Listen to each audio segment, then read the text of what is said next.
Efésios capítulo de número 6, a partir do versículo 10, traz a armadura de Deus. E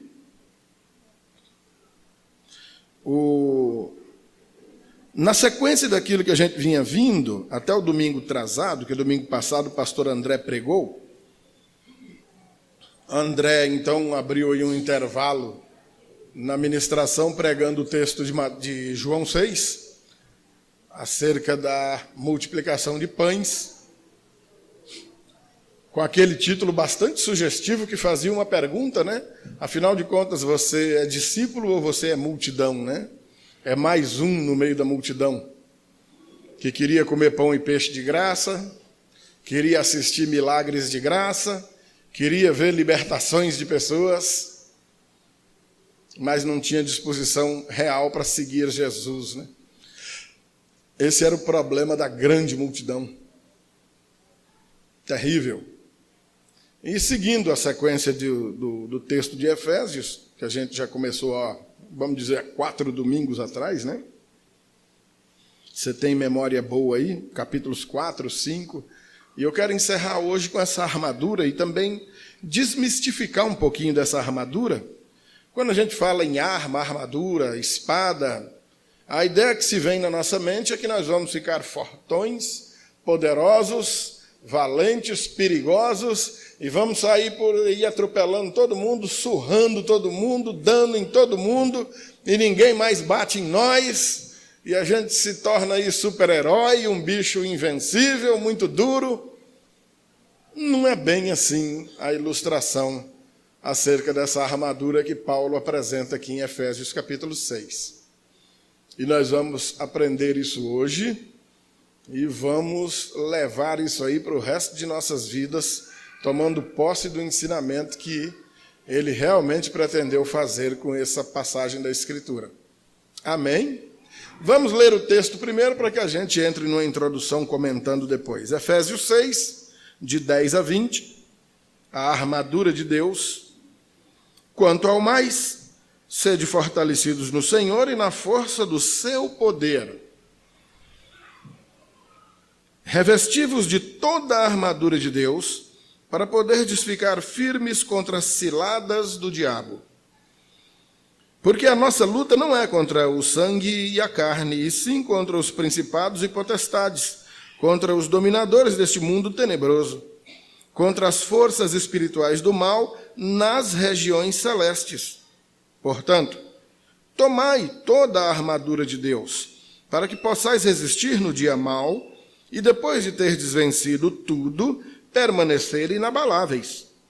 Estais, pois, firmes, cingindo-vos com a verdade, e vestindo-vos com a couraça da justiça. Calçai os pés com a preparação do evangelho da paz, embraçando sempre o escudo da fé, com o qual podereis apagar todos os dardos inflamados do maligno.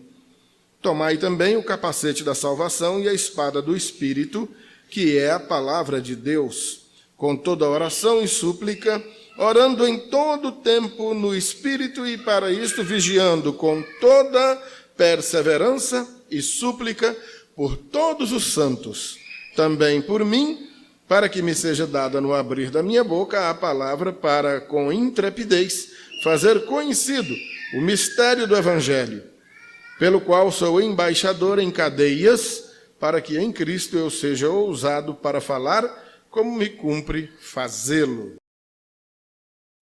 Quanto ao mais, verso 10,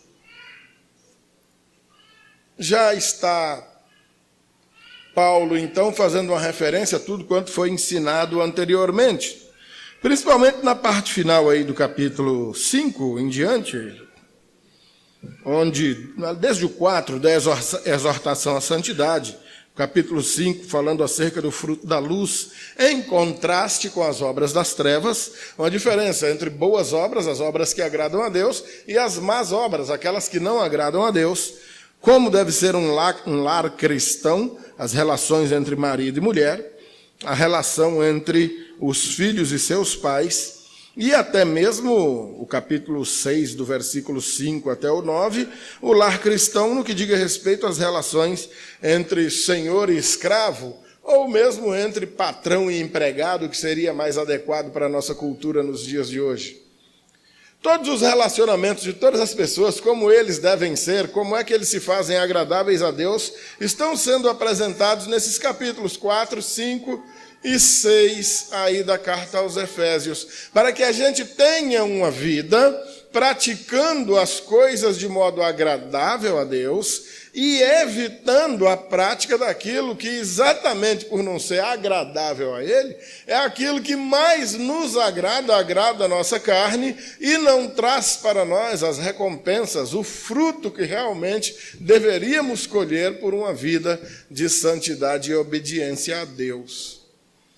Então ele começa dizendo, quanto ao mais. Por que quanto ao mais? Depois de falar de todas essas relações com as pessoas, você se lembra? Diferença entre obras boas e obras más, as relações marido e mulher, as relações pais e filhos, as relações patrões e empregados. Então ele só falou nas relações entre nós conosco mesmo. E agora existem outras relações, outros relacionamentos, outras áreas de nossa vida, outros comprometimentos que dizem respeito à necessidade de se buscar, conhecer e viver de acordo com a vontade de Deus. Por isso ele vem falar dessa armadura e apresentando um motivo para usá-la. Quanto ao mais, olha só, sede fortalecidos no Senhor e na força do seu poder. Tá bom. Então, logo de cara, sede fortalecidos no... Sede fortalecidos no...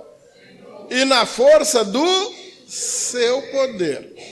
Então, essa força não provém de nós. Essa força não é nossa.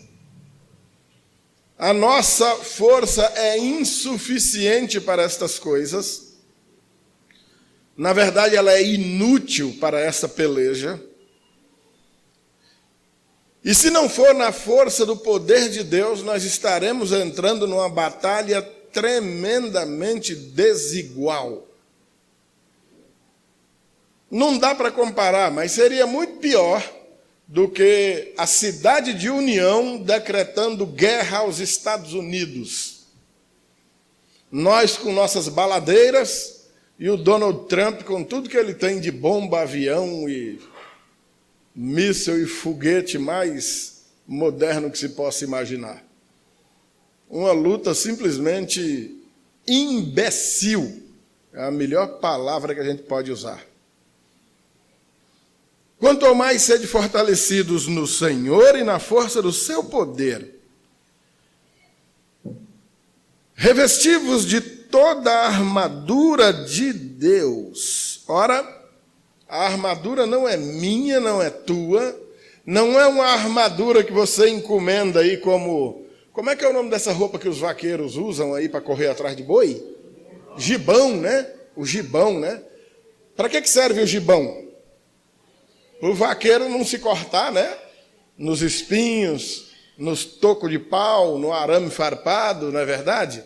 Para sair correndo atrás do boi, no mesmo buraco que o boi entra, o cavalo entra atrás e o vaqueiro em cima do cavalo deita ali por cima do bicho para não ficar com a cabeça enganchada nos galhos de pau e vai embora protegido e ainda bota também um na frente do peito do cavalo ali, não é? Eu já vi um negócio. Como é que é o nome daquele que bota na frente do cavalo? Peitoral, isso, o cavalo também vai protegido, né? Que se o cavalo ficar sem cavalo, fica meio ruim. Aquilo é uma pequena armadura. Esse gibão do vaqueiro é uma pequena armadura. Para os perigos que ele vai enfrentar lá no mato, é suficiente. O espinho não vai furar ele, toco de pau não vai furar ele, espinho de tucum e outras armadilhas que tem aí no mato. Contra isso aí ele já está protegido, não vai ter problema. Evidentemente não dá para ele encarar tiro, nem coisa parecida, porque aquele gibão não foi feito para isso. Mas Paulo aqui está fazendo uso de uma armadura do século I, utilizada pelos soldados do exército romano. O Império Romano é a nação que domina o mundo naqueles dias. O mundo, e principalmente a região da Palestina, ali de onde o Evangelho sai, onde Jesus nasce, é criado, cumpre seu ministério, é morto e ressuscita e ascende aos céus. A partir dali, o mundo em volta todo está sendo dominado pelo Império Romano, e o Paulo vai usar a armadura que o povo conhece. As pessoas que estão lendo essa carta lá, primeiro, estão entendendo perfeitamente o que ele está falando, porque eles estão carecas de ver os soldados romanos andando pela rua, vestidos com aquela armadura. Então há um cinto que protege o baixo abdômen e também serve para guardar a espada e segurar também a capa, né? Há, além disso, uma couraça, né? Uma couraça muito semelhante ao gibão, que vai proteger o camarada contra pequenas armas não tão letais quanto os dardos que vêm em fogo, os dardos inflamados que você vai ver daqui a pouco, é porque os camaradas pegavam aquelas pontas de flecha, mergulhavam no piche que aqui vocês chamam de breu, né? Aquilo é inflamável, acendia com fogo e jogava, né? E aquilo tocava fogo nas armas, nos carros do inimigo, que na maioria das vezes era de madeira, então tinha um proveito tremendo. Depois da couraça, eles tinham também um calçado especial, calçai os pés simbolizava uma sandália romana muito resistente, que não arrebentava as correias com facilidade e que tinha um solado especial para não escorregar, não deixar o soldado em situação de dificuldade num momento de batalha, onde um escorregão poderia ser fatal. Então fazia com que o camarada andasse com firmeza e portando um escudo. O escudo romano era um escudo, viu, João Paulo, que a gente tratando lá nas imagens, historicamente era um escudo que era do tamanho do corpo da pessoa, vinha do pé quase à cabeça, de madeira, revestido com couro, e quando molhado ele servia para apagar aqueles dardos inflamados, né? Era um negócio bem interessante. E também o capacete. O capacete, que é evidentemente igualzinho aos capacetes que nós usamos hoje para andar de moto, pelo menos quem usa, né? Servia para proteger a cabeça, né? Certamente a parte mais importante do corpo, onde uma pancada bem pega decreta a derrota desse soldado. E portando a espada romana ela tinha uma característica, por isso eu mandei a imagem para você, João Paulo, para você ver, ao contrário do que se pensa, não era uma espada grandona, numa bainha, igual a gente vê nos filmes, era o contrário, os soldados romanos portavam espadas curtas, elas eram pequenas, e elas não tinham bainha, eles andavam com ela desembainhada. E ela servia para travar duelos mesmo corpo a corpo, olhando olho no olho, ali colado um no outro, um negócio bastante interessante. E Paulo faz essa apresentação, ele cita essa armadura, dizendo que nós precisamos tomá-la. Portanto, tomai ou revesti-vos, né, de toda a armadura de Deus para poderdes ficar firmes contra as ciladas do diabo. Agora, se a armadura tem toda essa característica, todos esses detalhes, todos esses pedaços que eu acabei de falar para os irmãos aqui, um cinto, uma couraça, um escudo, um calçado, um escudo, um capacete, uma espada, aí ele diz que é para você tomar toda essa armadura, se revestir com toda ela, mas não é para você correr atrás de ninguém, para dar em ninguém, não. Não é para você atacar ninguém, não. É para você se proteger. Nós estamos no meio de uma guerra. uma batalha simplesmente terrível, que começou há muito tempo, e apesar de ser tão antiga, até os dias de hoje, boa parte das pessoas que estão ao nosso lado ignoram que ela esteja acontecendo. Vamos voltar um pouquinho no tempo. Deus cria o mundo, cria o universo inteiro, cria o jardim do Éden e coloca o Adão para cuidar daquilo lá. O Adão desobedece a Deus e é expulso da presença de Deus. O Éden, o paraíso, é um lugar perfeito, não tem defeito nenhum, ninguém precisa de nada lá. Tudo quanto é necessário para viver está ali. Ali não existe guerra, ali só existe paz. Ali não existe o mal, ali só existe o bem. Na verdade, o homem lá sequer conhecia o mal. Ele passou a conhecer o mal exatamente a partir do momento em que ele comeu do fruto da árvore que fora lhe proibido comer. E ele passou, então, a conhecer o mal. Quando ele é expulso desse paraíso, quando ele é expulso do Éden, ele é relegado a uma vida de afastamento de Deus, vivendo em um mundo hostil, agora povoado por demônios, por anjos do mal, que já foram precipitados céu abaixo, com a desvantagem que esses seres estão nos vendo, ao passo que nós não os vemos, com o detalhe de que eles nos fazem mal e nós não podemos fazer mal a eles, em parte, já a gente vai ver que a gente os combate sim, e essa passa a ser a nossa vida. Trabalhando pesado para dar conta do de comer, coisa que não precisava antes, trabalhava bem maneirinho, as mulheres sofrendo dores horríveis para gerar seus filhos e darem à luz, coisa que no passado também não existia, e colhendo, então, já aqui nesta vida, frutos em decorrência do pecado. Alguém vai e diz, rapaz, eu não tenho nada a ver com isso, eu não estava lá, eu não vi a briga, eu não vi Adão comendo esse negócio. Ah, se eu pego a Eva, eu dava uma taca na Eva. Obrigado, minha filha. Como se a Eva fosse a grande culpada. E nessa situação chegamos até aqui.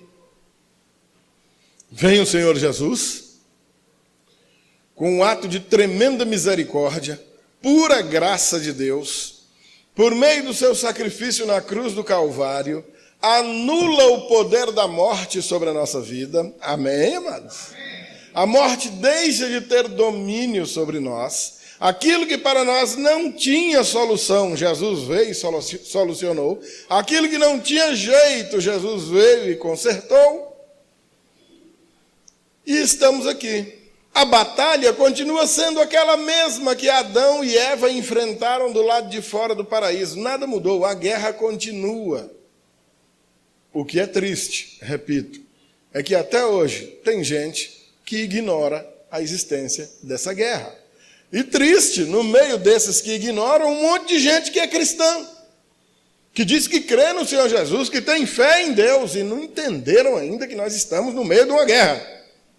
E que essa guerra é violenta, e que o inimigo não tem pena nenhuma de nenhum de nós.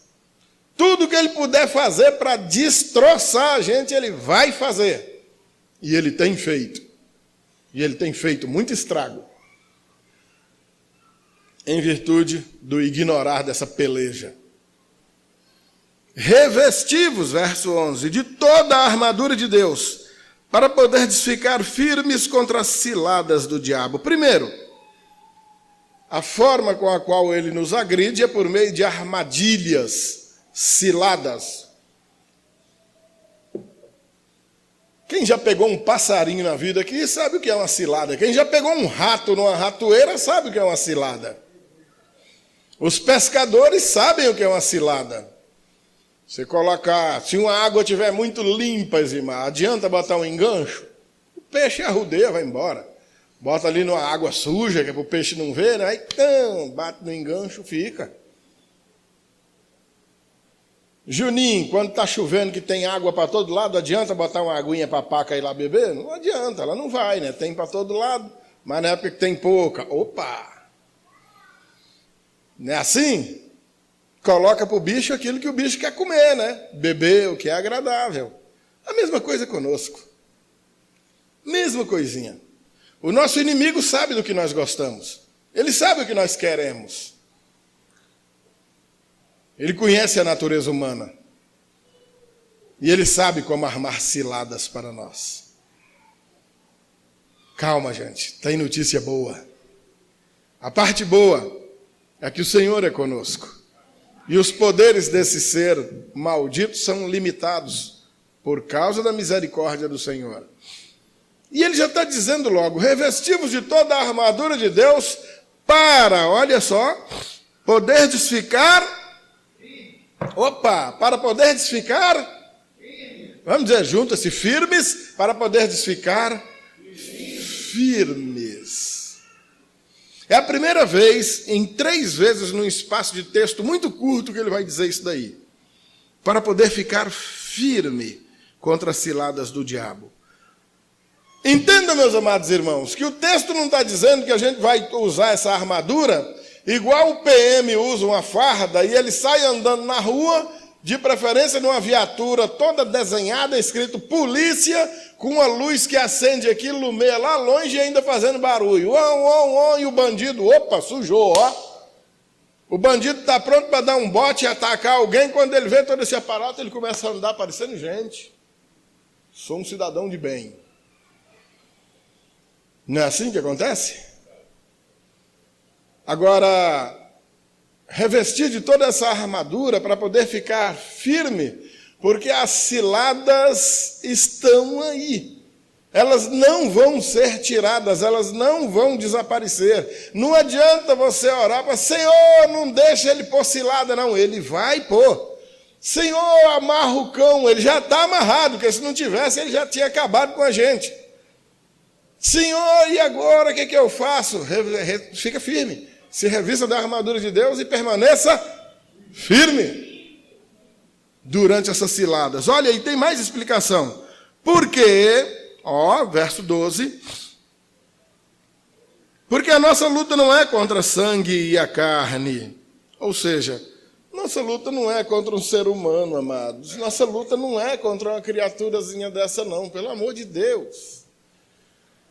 Sua luta não é contra seu marido, não é contra sua esposa, sua luta não é contra sua sogra, nem sua nora, nem com seu irmão, nem com seu vizinho, nem com o cachorro dele. A luta não é contra sangue e carne, não é contra gente. Nossa luta é contra espíritos. Mas pastor, o senhor acabou de dizer que quando nós somos jogados nesse mundo fora do Éden, a gente passou a concorrer com esses bichos e eles estão vendo a gente e a gente não vê eles. Como é que a gente vai brigar com esses cabras? Pois é.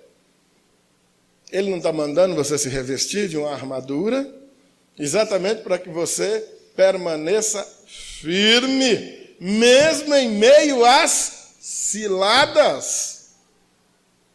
Porque, não sendo a nossa luta contra carne e sangue, e sim contra os principados e potestades, contra os dominadores deste mundo tenebroso, contra as forças espirituais do mal nas regiões celestes. Ora, vamos desmistificar mais um pouquinho de coisa? Todo mundo aprendeu que o inferno é um buraco lá no fundo, com uma panela fervendo e um bocado de bichinho de vermelho lá com um garfinho na mão, não é? E tudo que a gente vê, a gente costuma acreditar sem consultar, né? Toda a vida me ensinaram assim. Mas te ensinaram errado, rapaz. Agora por isso. Uai, pastor, e onde é que é o inferno? Eu sei lá, pai, e nem quero saber, não vou para lá, não faço nem ideia. Não sei o endereço, não sei o CEP de lá. O que eu sei é que nós combatemos principados e potestades, dominadores, olha só, olha o texto que Paulo usa, olha o verbete, dominadores deste mundo tenebroso. Olha a característica, eles dominam este mundo. Como assim? Mas o soberano não é Deus? É. E então, Deus não domina não, quem domina é o cão, domina. Os poderes desse inimigo, eles vão continuar aí atuando até o dia da volta do Senhor Jesus. E mais uma boa notícia é que eles não vão te dominar, porque o Senhor te proveu de meios para que eles não te dominem. Pelo contrário, para que você os resista. Para isso que está aí à tua disposição uma armadura de Deus que tem sido determinada que você se revista dela. Você tome essa armadura para você. Amém, amado? Amém.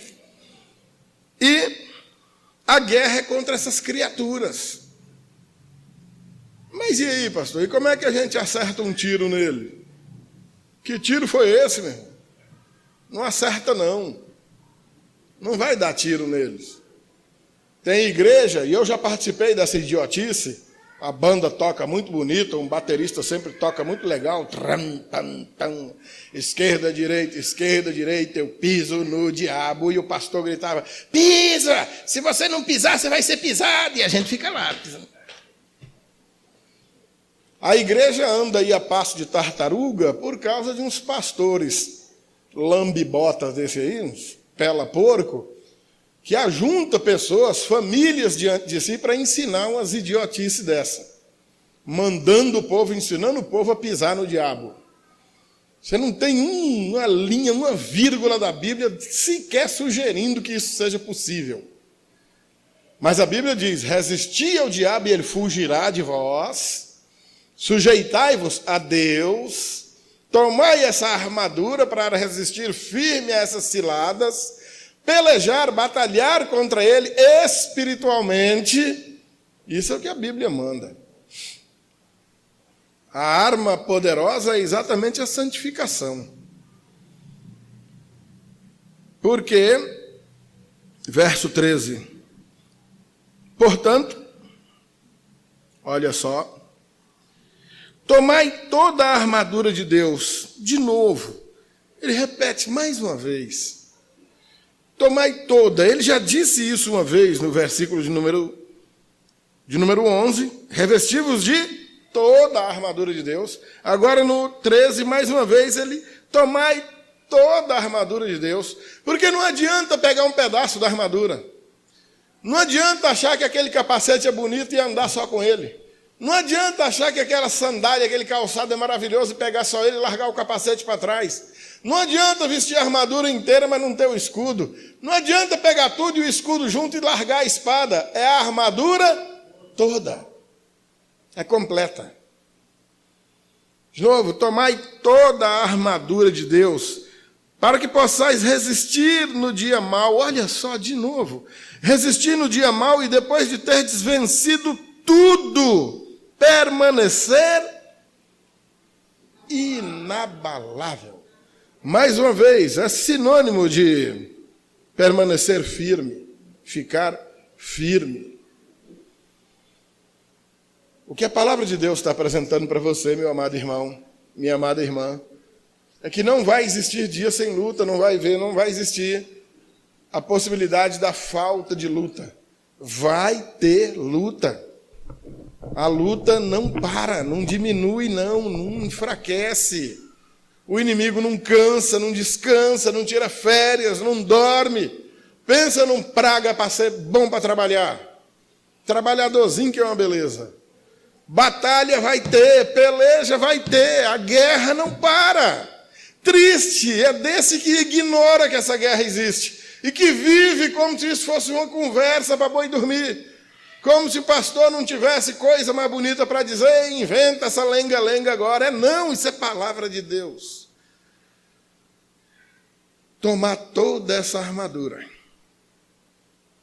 se revestir com ela, para que possais resistir no dia mau, e esses dias maus eles vêm. E depois de ter desvencido tudo, permanecer inabalável. Não como outros soldados que voltavam da guerra, vencendo a guerra. O cara venceu, o exército venceu. Foi com 1.000 homens, voltou só com 300. 700 morreram por lá. E desses que voltaram, um cego, outro sem uma perna, o outro sem um braço, o outro muito doente que vai morrer uns dias depois em casa. Não, amados, não é nessas condições. É vencendo tudo e permanecendo inabalável, firme, espiritualmente inteiro. Queridos irmãos, As batalhas da nossa vida nos ofendem, elas nos magoam, e muito. Sobretudo os embates que nós temos com as pessoas que nós amamos, dentro mesmo da nossa casa. Não é brincadeira, não. Todas as coisas que nos acontecem vão criando uma casca em nós, criando feridas e machucando.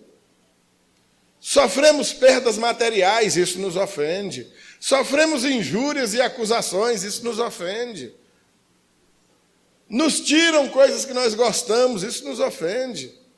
A gente dedica vida para algo ou alguém, e esse algo ou alguém nos trai, nos relega, nos rejeita, isso nos magoa.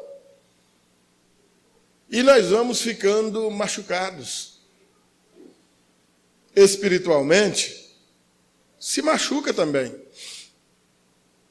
Quantas coisas nós temos pedido a Deus e, de repente, não chegaram? Quantas coisas nós temos pedido a Deus todo dia e nada delas nos chegarem? Não é verdade? A batalha continua. Nós vamos vencer no dia mau. E vamos sair lá do outro lado inabaláveis, firmes, porque essa armadura do Senhor vai nos proteger. Estais, verso 14, estais, pois, firmes. Olha, amados, é a terceira vez, num espaço tão pequeno, que ele cita de novo. Estais, pois, firmes. Essa firmeza, amados, é pedida. E o Senhor nos dá condições para que estejamos firmes. Ele não é irresponsável para determinar que nós façamos algo que seja impossível. Se Ele está mandando fazer, é porque Ele está provendo os meios. Estais, pois, firmes, cingindo-vos com a verdade, o cinto da verdade. O cinto no qual segura a capa, protege o ventre, guarda a espada. O cinto da verdade é aquilo que nos faz crer que a verdade está em nós, está pegada a nós e nós a ela.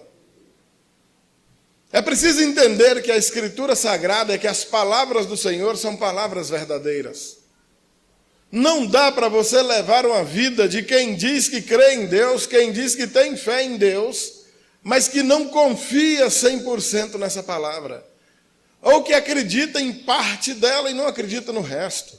Ou que cata as partes que são poéticas, são bonitinhas e despreza o resto. Tudo posso naquele que me fortalece. Oh, que lindo! Quando eu ouço eu fico emocionado. Aprendi a viver com carência, a ser humilhado e dando glória a Deus em tudo isso. Não, isso aí não é legal não, tira. Os humilhados serão exaltados. Oh, escreve esse na minha camisa, eu gosto. Humilhai-vos diante da potente mão de Deus. Não, eu não vou querer baixar minha cabeça para ninguém, não. Amai o vosso inimigo. Não, eu não vou querer, não. A palavra, ela é verdade de ponta a ponta, ela é toda verdadeira. Você precisa crer nela toda, você precisa estar apegado a ela completa, ela precisa estar em você. Como um cinto que te envolve e serve para segurar todo o resto do aparato da armadura. A palavra é completa, você tem que se apegar a ela toda. Amém, amados? A couraça da justiça, a proteção da justiça de Cristo, que nos é imputada na justificação. Justificação é o ato milagroso de Deus de transformar o pecador em alguém perdoado, de tornar o injusto em justo. Justificar aquele outrora condenado. Essa couraça da justiça vai na contramão do que socialmente se prega. O mundo não perdoa ninguém, ninguém tem pena de ninguém. Ninguém está nem aí para ninguém, todo mundo quer se dar bem, farinha pouca, meu pirão primeiro, deixa eu cuidar de mim, você que se vire para lá. O mundo funciona assim, com os servos de Deus, não. A couraça da justiça que nos dá a certeza que nós estamos protegidos, que o nosso passado pecaminoso ficou para trás, que os nossos pecados realmente foram lançados fora e que o próprio Deus não se lembra mais deles. E se Deus não se lembra mais, quem somos nós para ficar lembrando do que não presta? Chocando o ovo de serpente, trazendo à memória aquilo que não tem proveito nenhum. Se passou, passou. Para aquele que está em Cristo, ou aquele que está em Cristo é nova criatura, as coisas velhas já passaram, tudo se fez novo. Já não há condenação para aqueles que estão em Cristo Jesus. Amém, amado? Quem se reveste com a capa, com a couraça da justiça, vive com essa convicção. Pouco importa o que as pessoas estão dizendo de mim em virtude do meu passado, elas conhecem aquele Walter velho, elas não conhecem esse agora. Essas acusações delas não têm o menor sentido, mas o que vai fazer? Elas não têm fé em Deus, elas não sabem como essas coisas funcionam. Vamos orar a Deus para que Deus lhes abra os olhos e eles entendam que eu nasci de novo. Eu sou nova criatura. Amém, amados? Além... Versículo de número 15, calçai os pés com a preparação do evangelho da paz, aquela sandália romana que não te permite escorregar. Nós já fomos chamados para caminhar em um caminho que é apertado, é estreito.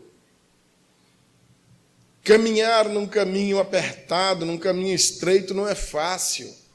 Tem mais gente caminhando nele, pisando no pé da gente, colocando armadilhas, tem ciladas pelo caminho.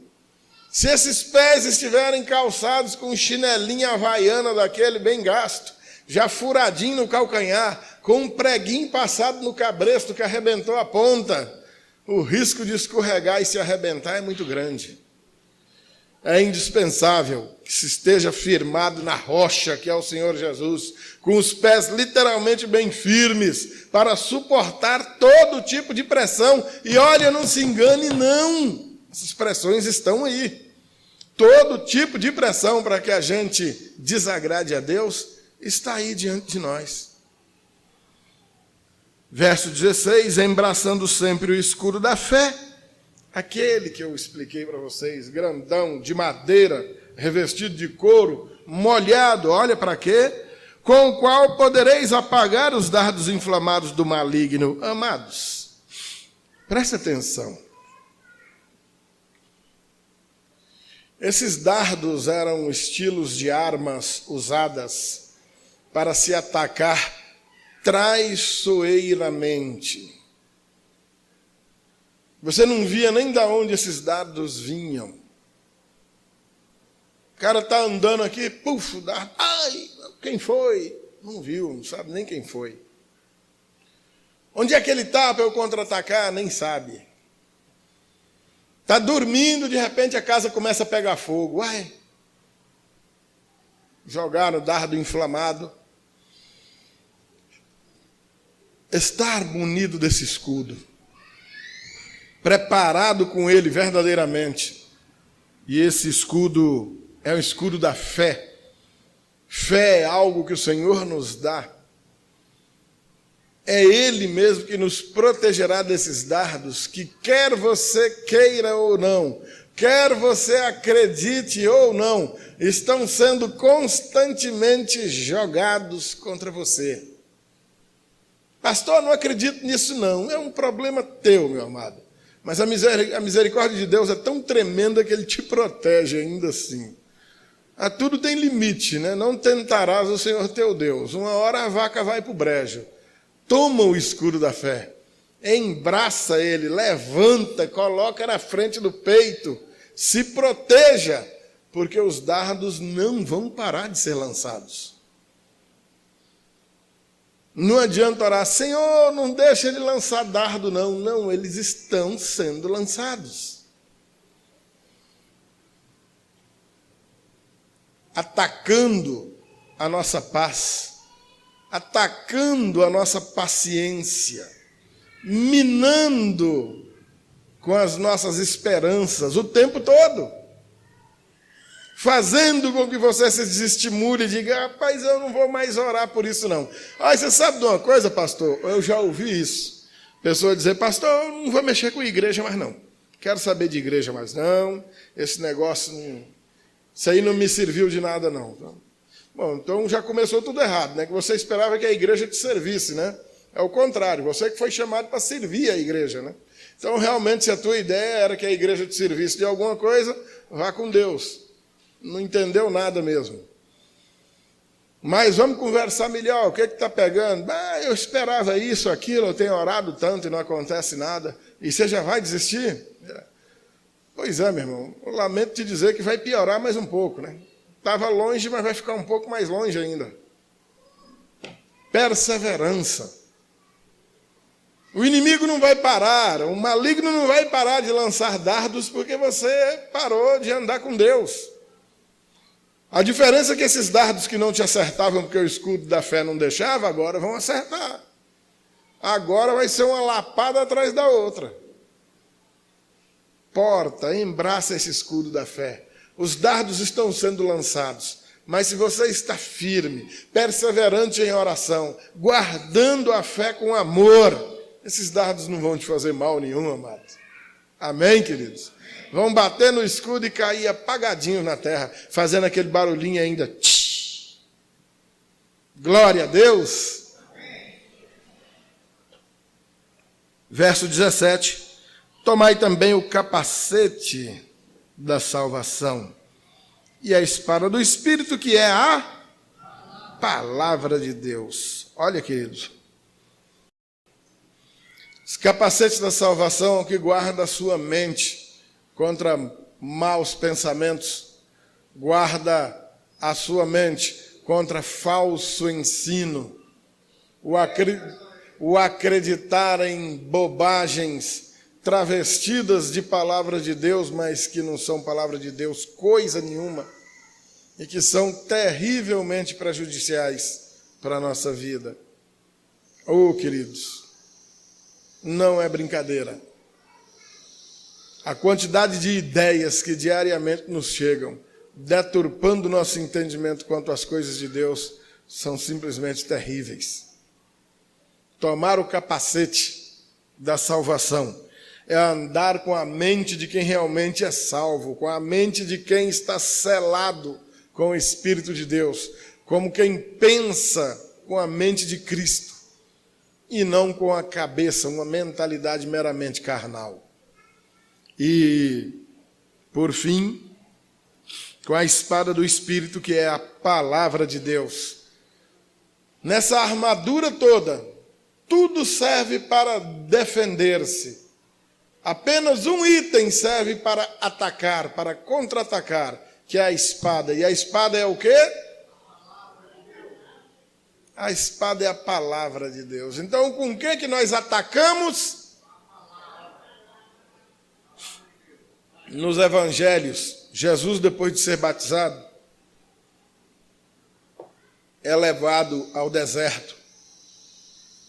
Passa lá 40 dias em jejum e é tentado pelo inimigo. O Satanás vai lá tentar Jesus.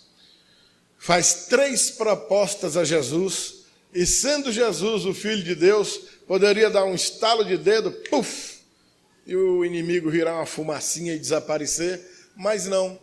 O que o Senhor faz? Qual é a arma que o Senhor usa? O próprio Senhor Jesus faz uso da palavra de Deus para afugentar, botar para correr o inimigo. É com a palavra de Deus, fazendo uso da palavra de Deus, que você vai contra-atacar o inimigo. Amém, amados? Amém. A arma que você tem é essa. Aí cabe uma pergunta, né, amados?